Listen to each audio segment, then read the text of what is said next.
बहुत सारे लोग ये सोचते हैं कि अमेरिका खुद अपना ऑयल प्रोड्यूस करता है, बल्कि वो तो ऑयल को एक्सपोर्ट करता है। वो स्ट्रेट ऑफ हॉर्मुज़ में से गुजरने वाले ऑयल पर डिपेंड ही नहीं करता।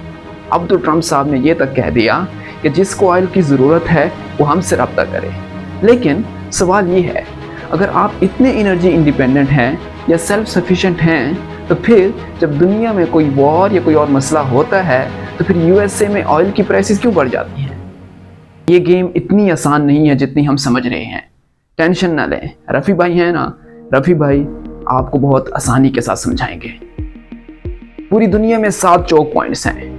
आप उनको कंट्रोल या डिस्टर्ब करके आप पूरी दुनिया की ऑयल की प्राइसेस को ऊपर या नीचे कर सकते हैं।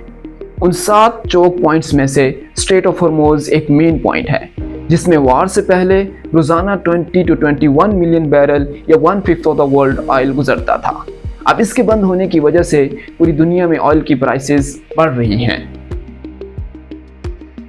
जब भी दुनिया में कहीं भी ऑयल सप्लाई डिस्टर्ब होती है तो सप्लाई डिमांड रेशो इम्बैलेंस हो जाता है, और इस तरह जिस कंट्री की डिमांड पूरी नहीं होती वो अपनी प्राइसेस बढ़ा देता है, जिससे दुनिया में बैठे एक्सपोर्टर्स को वहाँ पर ज़्यादा पैसा नज़र आता है और वो अपनी कंट्री को ऑयल बेचने की बजाय वहाँ एक्सपोर्ट करना शुरू कर देते हैं, जिससे वहाँ के लोगों को उस प्राइस पर ऑयल लेना पड़ जाता है।